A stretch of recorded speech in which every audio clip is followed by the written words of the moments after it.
The one after I do is a brilliant start to the 8th season of Friends. This is the first episode of the 8th season. It's directed by Kevin Bright.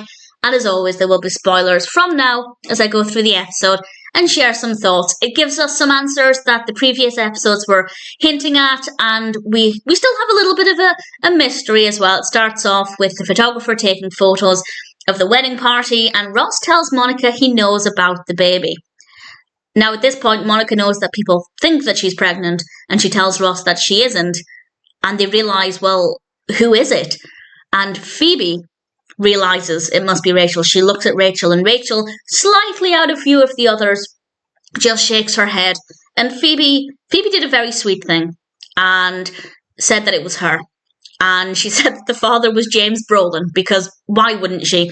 And we then have various wedding things happening. Chandler took dancing lessons to surprise Monica. That is the sweetest thing ever. And Ross hits on Mona, played by Bonnie Somerville. I quite like Mona as a character. And he switches his table numbers to sit on Bonnie's table, accidentally putting himself at the children's table, which gave me a lot of fun in this episode. And he dances with the children reluctantly, and it's adorable, and definitely some highlights from the episode for me.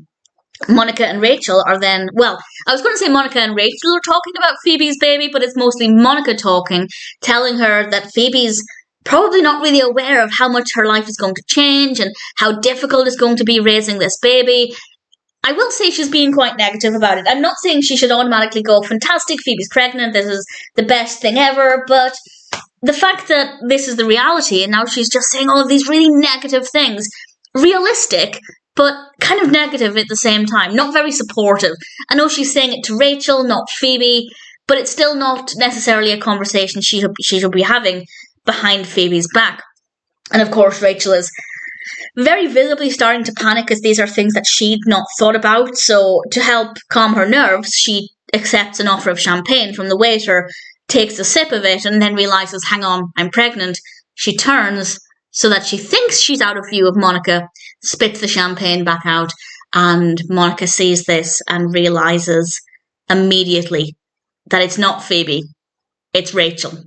Joey then gives this rather great dramatic speech, which I thought was a lot of fun, really great performance.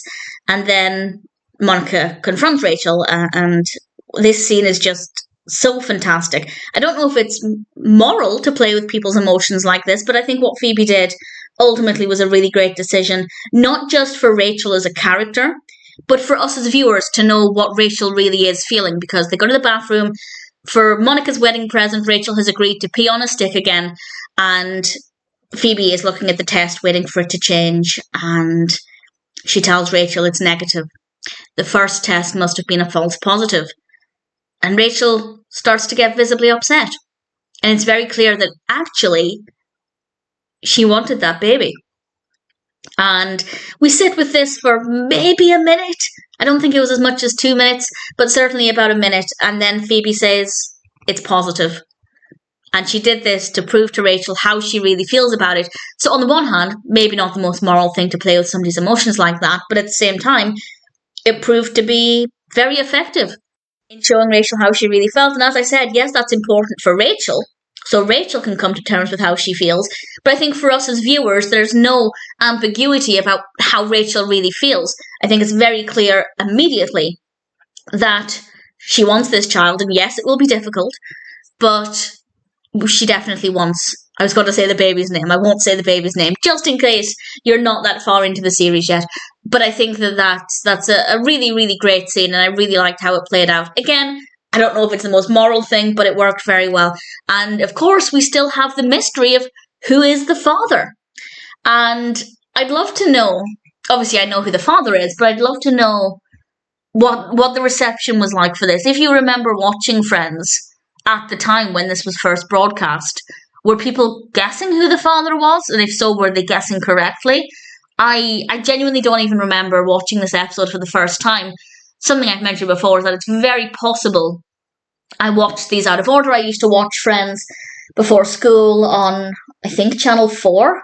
So while they would have shown them in order, it is possible that I started watching it with one of the later seasons. So I don't know I don't know what I thought, put it that way. I don't know if I worked out who the father was or anything, but I think the mystery there is pretty great. And I like the fact that the last 3 episodes, the weddings part 1 and 2, and then this episode, we just keep chipping away a little bit, getting a little bit more, getting a bit more information, and then having more questions.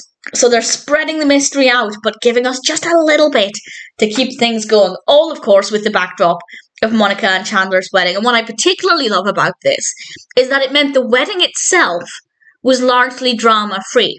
Because had the wedding, let's face it, the wedding is across several episodes, had the wedding just gone smoothly from start to finish, it wouldn't have been that exciting. But I wouldn't have wanted anything to go wrong with the wedding. Obviously, Chandler did a bit of a runner, but Monica was for the most part unaware of that. The wedding itself went really smoothly. There were no chaotic guests. Nothing went wrong with Joey. Well, ultimately nothing went wrong with Joey. And everything just went so smoothly. But we still managed to have this drama with this part of the narrative, and I think it was a really great decision. Whereas, of course, we look at weddings like Ross and Emily, and things did go wrong from pretty much start to finish. That was a very messy wedding. Whereas Monica and Chandler's wedding is actually really smooth and really beautiful. It's everything happening around it where the drama is. And I think that was a really, really good decision. I'm getting emotional. I don't know why. I do know why. Every time I talk about Monica and Chandler, they're just so perfect for each other. And the wedding was absolutely beautiful.